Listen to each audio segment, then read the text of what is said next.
Hola a todos los amigos de Filosofía Apuntes. Estamos a 4 de septiembre del año 2023 con otro apunte de Ave en Pase. Ya hemos hablado latamente sobre el intelecto agente y vamos a seguir hablando sobre el intelecto agente porque hay dudas, hay cuestiones tan importantes como justamente lo dice el título, la unión del intelecto con el hombre. ¿Cómo es esto? El hombre llega a estar con el intelecto agente, porque de ese es el que estamos hablando. ¿Llega a estar con el intelecto agente el hombre? Bueno, eso vamos a tratar de resolver, o quizá realmente Abenpase tiene una respuesta para este interrogante. Sin más dilación entonces, vamos allá.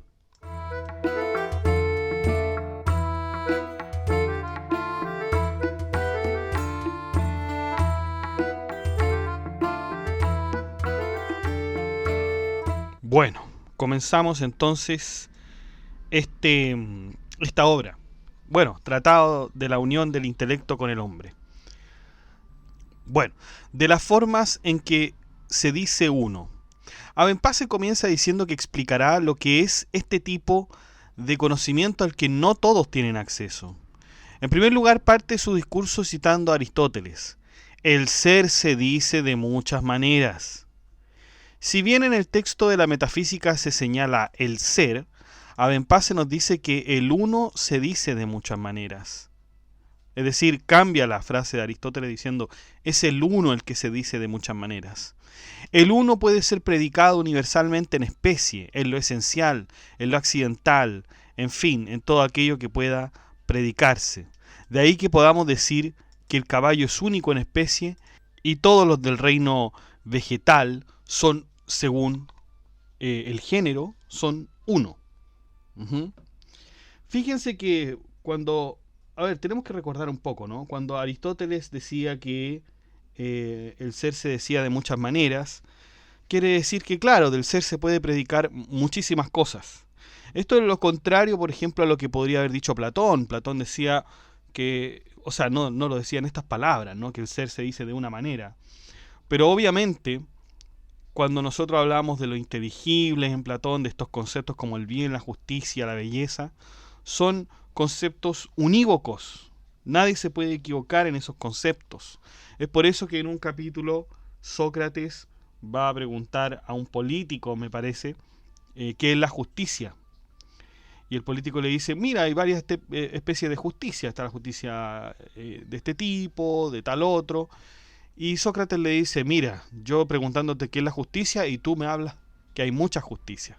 Claro, porque en la filosofía platónica se rechazaba aquello que era múltiple, porque esto representaba la materia, el mundo sensible, etcétera. Siempre tendríamos que tender a la unidad.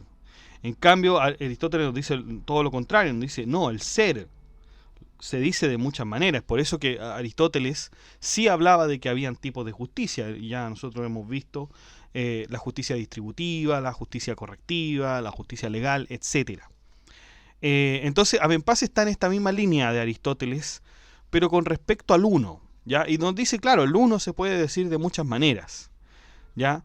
Dice Abenpase que también se dice uno según el número. Por ejemplo, el continuo es uno mientras sea continuo, pero si se divide, se transforma en muchos. Por otro lado, también se dice uno a una unión de cosas que están encaminadas a un fin común, como se dice del navío, que es numéricamente uno, y el navío tiene muchas cosas dentro, ¿no es cierto? Pero el navío de alguna forma transporta todo lo que lleva en sí. En la misma línea también se habla así de lo reunido que está dispuesto para un fin determinado. Por ejemplo, el Tratado de Historia Universal de Tabari.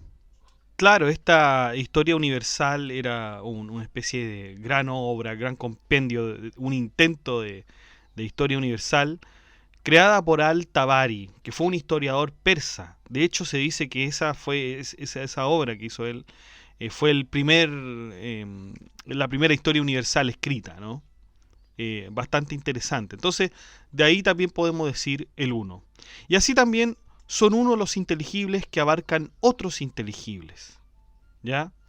De ahí que, por ejemplo, la justicia, ¿no es cierto?, que es un inteligible, abarca la justicia distributiva y todos los otros tipos de justicia. Y por último tenemos el uno que es una mezcla de elementos, como lo es el jarabe de hojimiel, que está compuesto de miel y vinagre. Por lo tanto, tenemos que el uno podemos entenderlo de distintas formas. Cuando se definen los inteligibles, estos se vuelven múltiples. Y esto también lo tenemos que recordar. Ven cómo Abenpase trata de considerar toda la área, ¿no? O sea, cuando nosotros ya hablamos de la definición, estamos hablando del árbol de Porfirio. Cuando tenemos los conceptos y empezamos a dividirlos, justamente los dividimos a causa de la definición. Sin embargo, la definición puede llegar a un punto tal que ya nada más se puede definir. Claro, nosotros cuando veíamos el árbol de Porfirio, y les recomiendo que vean ese podcast, teníamos un ser, por ejemplo, teníamos un animal, y después íbamos dividiendo el concepto, lo íbamos definiendo más. Vamos a ver que era un animal racional, mortal, llamado hombre, y hasta ahí podríamos llegar hasta Sócrates. Y si llegábamos hasta Sócrates, llegábamos a un individuo. Es decir, individuo quiere decir que no se puede dividir. Y hasta ahí llegábamos con la definición. Hasta eso podíamos definir, ¿no? Eso respondiendo al árbol de Porfirio. Y aquí Abenpase nos da otro ejemplo. Dice, el uno corporal puede llegar hasta la definición de blancura en un individuo. De nuevo el tema del individuo. Y de ahí no se podría definir más. Lo mismo ocurre con el ser humano. Primero es niño, luego adulto, anciano y luego muere. Sin embargo, no hay duda que en todas esas etapas fue siempre numéricamente uno, y esto no es perceptible por medio de los sentidos. Se hace por medio de otra facultad.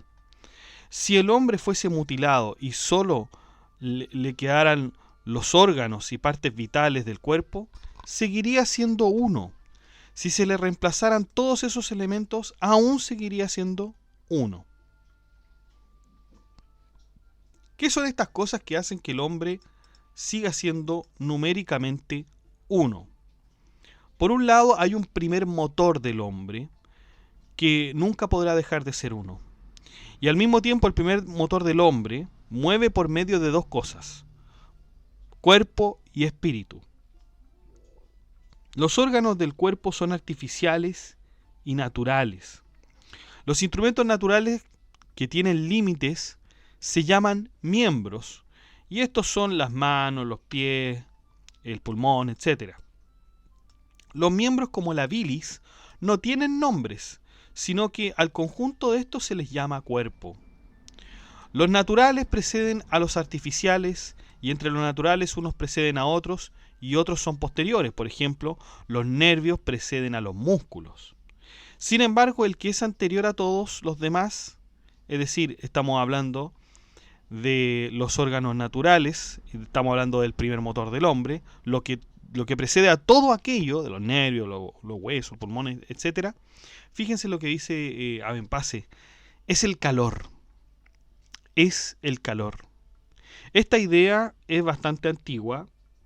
No recuerdo, bueno, de nuestras lecturas de Grecia podemos ubicarla, pero había una idea muy simple. Me parece que fue Hipócrates pudo haberlo mencionado, y Aristóteles en Tratado de los Animales, porque se hablaba de que era una idea muy simple, ¿no?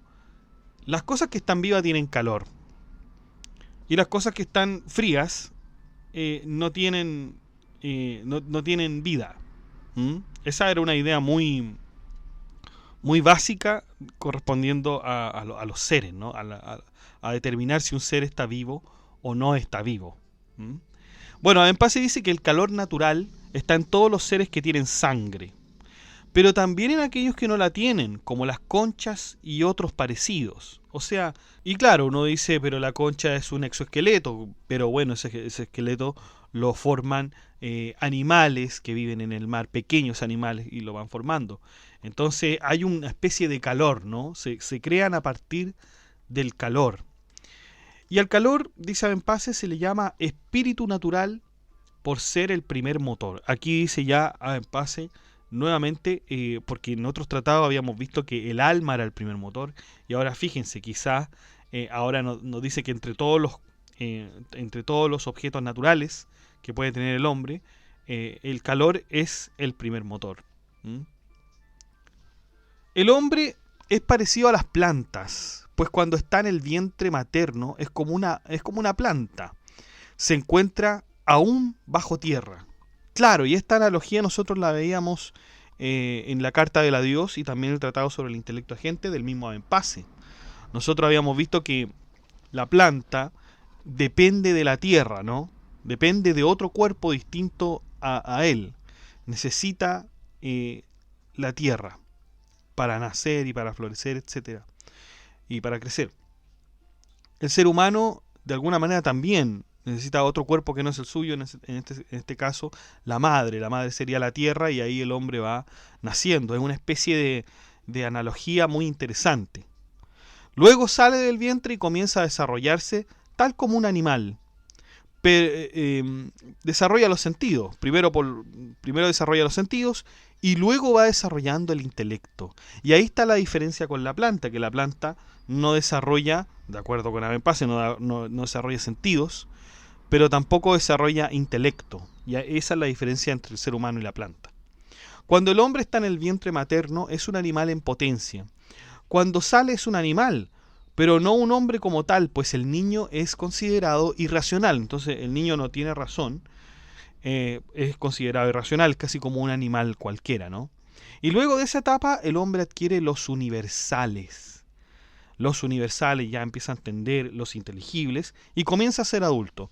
Y a partir de aquí se desarrolla la potencia reflexiva. Hay que considerar a los universales como inteligibles dentro de la imaginación, nos dice Abenpase. Ahora bien, el intelecto en acto, o el intelecto agente, es el primer motor del hombre de forma absoluta.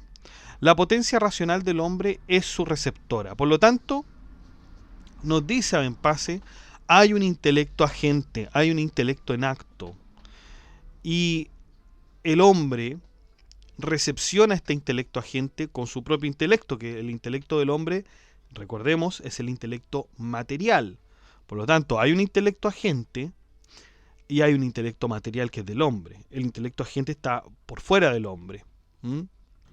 Yo recomiendo ver los otros podcasts que hemos puesto sobre Abenpase, sobre el intelecto agente, ¿no? Sin embargo, esto sugiere que quizás todos los hombres son numéricamente uno.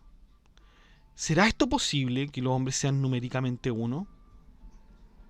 Vamos a ver. Para resolver esto, Abenpase nos habla de la metempsicosis. Que ustedes ya sabrán que la metempsicosis es, por cierto, una teoría que ya observamos en Platón, aunque realmente no, o sea, podríamos haber dicho que antes de Platón incluso ya se hablaba de esto. Podríamos considerar al orfismo, a los pitagóricos, y básicamente la metempsicosis es la transmigración de las almas, la reencarnación del alma después de la muerte. Básicamente los griegos creían que, bueno, después de la muerte uno podía elegir qué ser podría ser, cualquiera, cualquiera, no solamente seguir su propio género, sino que escoger en otros. Abenpase no cree en esta teoría, que incluso ya tenía adeptos en su tiempo de algunos filósofos musulmanes. Y esta crítica consiste en la falta de exigencia de un talento superior que podría tener un ser humano luego de su muerte. De nada serviría entonces tener un talento natural superior, y en tal caso valdría más el seguir una conducta natural que el buscar grandes provechos intelectuales. Claro, de alguna forma, si yo sé que voy a reencarnar en otra cosa, no voy a hacer quizás o voy a reencarnar en la cosa que yo quiero, quizás no voy a tener tanto mérito en esta vida y voy a, digamos, voy a seguir el curso natural de esta vida. Voy a decir, bueno, como después de la muerte voy a poder elegir, en esta vida me la voy a llevar tranquila, no voy a hacer más de lo necesario y cuando llegue ya el momento de mi destino, voy a elegir otro ser en el cual reencarnar. Y entonces, Abenpa se dice, si esto es así, no habría ningún incentivo para alcanzar cosas sublimes, excelentes, con respecto al intelecto. Esa es una de las críticas. Y tampoco, si esto es así, no existiría el aprendizaje. No existiría el aprendizaje como tal, sino que solo tendríamos un cúmulo de conocimiento. Es decir, habría cantidad y no calidad. Claro, porque si yo sé que voy a reencarnar en otra cosa, y perfecto, reencarno en otra cosa, y tengo mis conocimientos de las vidas anteriores, porque el alma va a seguir siendo una, voy a poder recordarlos de alguna manera. ¿Mm? Por eso es que también esta idea de Platón, recordemos que el aprender es recordar. ¿Se acuerdan de esa teoría de Platón? Aprender es recordar. Yo cuando aprendo algo en realidad lo estoy recordando, no estoy aprendiendo, no estoy adquiriendo algo nuevo, porque mi alma, como es inmortal, ya ha adquirido esos conocimientos antes. Entonces lo único que tengo que hacer ahora es despertar esos conocimientos. Abenpase no está de acuerdo con esto, no está diciendo que no, porque de ser así entonces no es necesario aprender. No sería necesaria una escuela. Ahora, claro, Platón dice, para eso está el profesor está para, de alguna manera, estimular esos recuerdos y ahí se logra una especie de aprendizaje o aprendizaje por accidente, por decirlo de alguna manera. Al-Kindi también estaba de acuerdo con esto. Al-Kindi decía, que es filósofo musulmán, decía, no hay tal cosa como el aprender. No hay alguna cosa que se llame aprendizaje. ¿Ya? Esto lo pueden ver ustedes, de hecho yo escribí un artículo para la revista Sadra de filosofía musulmana, donde hablo esto del aprendizaje, ¿no? Así que les recomiendo que de hecho vean un podcast que tenemos sobre Al-Kindi, donde habla sobre el aprendizaje. Si mal no recuerdo, ese podcast de Al-Kindi se llama Sobre el recuerdo. Sobre el recuerdo. Ahí tenemos la referencia a la revista y todo lo que dice Al-Kindi con respecto al recuerdo y al aprendizaje. Así que, por favor, ahí considérenlo porque es muy interesante. Entonces, no existiría aprendizaje como tal, no habría incentivo para aprender. Y por otro lado, esto generaría que existiera un inteligible común en cada uno de los hombres, que a la vez sería distinto, lo cual es absurdo. Claro, si yo voy a reencarnar en otro, digamos, en otro ser, yo tendría que tener mi propio intelecto, considerar mi propio intelecto. Ese intelecto sería común a muchos otros intelectos, entonces no habría un intelecto único, sino que habrían múltiples en cada uno de nosotros, y eso a Abenpase no le parece absurdo. Además, la metempsicosis daría una cantidad de almas eternas, las cuales serían también coeternas con Dios, es decir, nuestras almas siempre han existido, porque si nosotros decimos que, claro, si nuestra alma es inmortal, al mismo tiempo estamos diciendo que somos tan inmortales como Dios. Y eso será verdad. Bueno, ahí uno, Abenpase pone el punto y dice esto es absurdo. No existiría una ascensión hasta el intelecto agente, pues con la metempsicosis se borraría toda culpa y la conducta natural sería la guía. Claro, yo dejo esta vida como ser humano y después de la muerte me voy a transformar en una mantis, por decirlo de alguna manera, y bueno, todo lo que haya hecho como humano realmente ya no importa porque ahora soy un insecto. ¿Mm? Entonces la conducta natural sería la guía. El mundo se biologizaría, ya no habría un esfuerzo intelectual, ¿no es cierto? Por otro lado, habría una multiplicidad de intelectos que en efecto existen, pero solo en el hombre.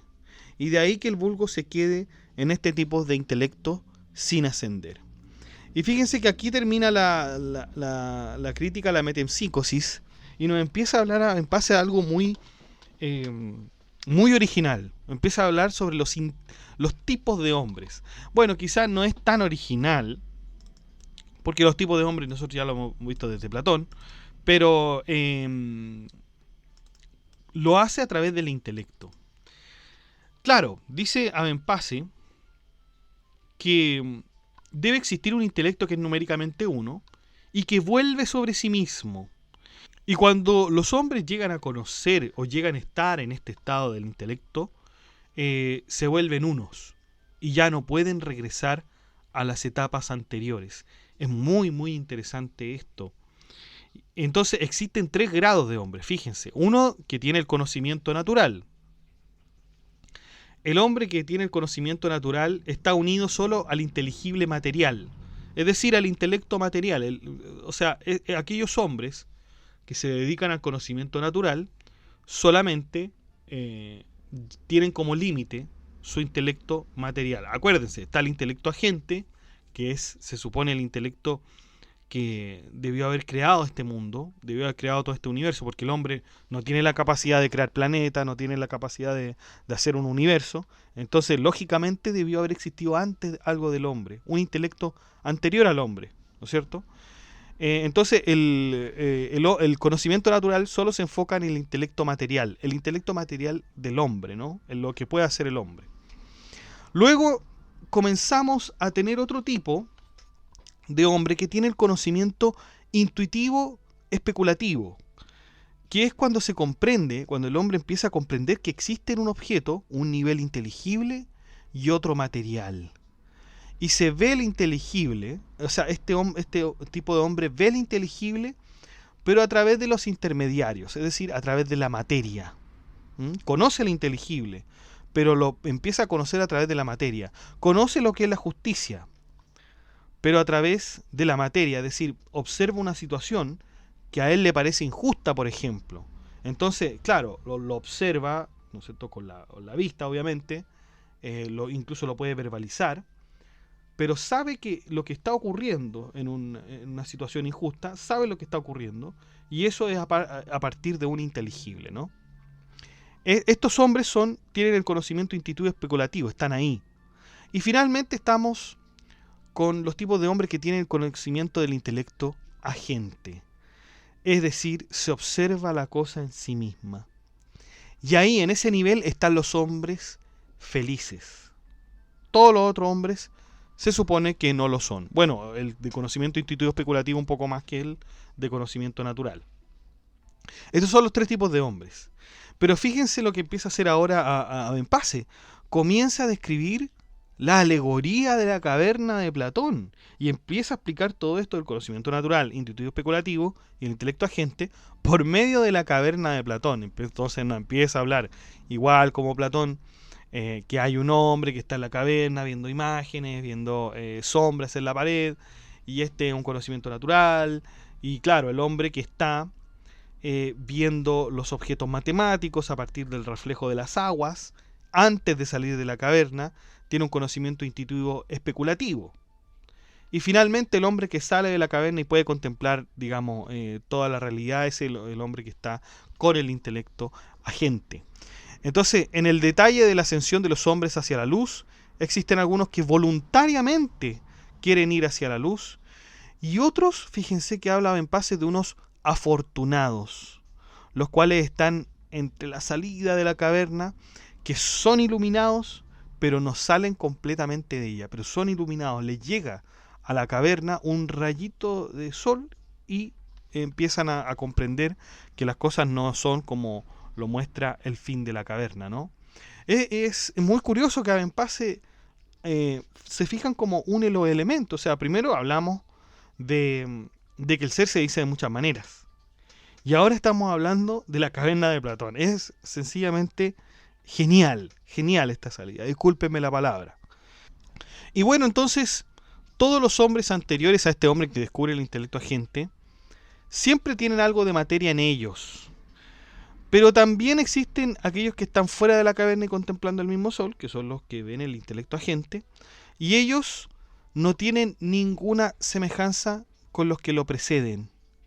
Todo lo contrario, los otros tienen semejanzas con él. Y esto es debido a que no son materia. Es decir, los hombres que llegan al intelecto agente a contemplar esto, no tienen semejanza con los demás, con los que están en la materia. No tienen ninguna semejanza, pero los de la materia sí tienen semejanza con los del intelecto agente. ¿Y esto por qué? Porque los del intelecto agente no tienen materia, y lo que hace que una cosa sea semejante a otra es la materia, no el intelecto. Entonces, estos hombres que están acá en el último nivel, por decirlo de alguna manera, son los hombres felices. Son los hombres felices. Son los hombres que tienen la verdad, etcétera. Ahora llama la atención algo que dice Abenpase, y que es el que llega a este intelecto agente no va a regresar jamás a los otros niveles. No regresaría jamás.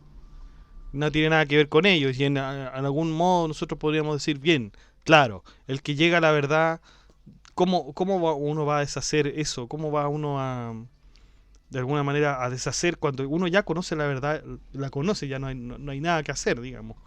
No podría volver a un estado anterior. Cuando uno conoce la verdad, ¿cómo vuelve a un estado anterior? Tendría que ser uno quizás muy terco, muy obstinado para volver al estado anterior de las cosas. ¿Ah? Y hacer como que no sabe la verdad. Claro, podría ser. Abenpase dice, no podrá regresar jamás, pero de todas formas nos hace un punto, porque él dice que ha observado esto, ha observado que hay hombres que retroceden de alguna forma con esto. Entonces, es interesante ver cómo Abenpase describe a los hombres y cómo los hace converger, ¿no es cierto?, en esta unión del intelecto. Esa es la forma de unirse con el intelecto agente. O sea, bueno, nosotros ya habíamos visto cómo es que se conoce al intelecto agente en el tratado sobre el intelecto agente. Este es el tratado de la unión del intelecto con el hombre. Con el hombre. Entonces, bueno, esto ha sido todo, muchachos, con respecto a este escrito de Abenpase.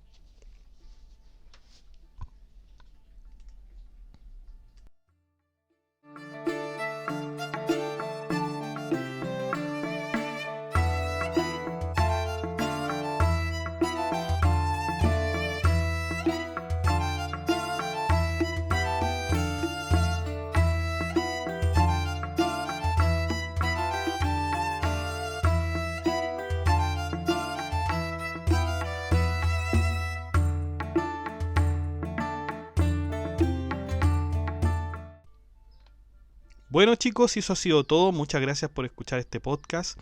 Si les gustó, dé like, comente, comparta, suscríbase, acceda al blog que está en la descripción, haga soporte en PayPal y en Patreon. Saludamos a nuestros mecenas romanos que son Abstract Panicker, Emanuel Mendoza González, Ricardo, Arlet Jiménez, que nos aportan con sus membresías como mecenas romanos. Muchas gracias, chicos, y un saludo. Saludamos también a nuestro mecenas medieval que es Gab Welther, que tiene una membresía que es superior porque disfruta del anticipo de videos. Muchas gracias, Gab Welther, un saludo y un abrazo también para ti.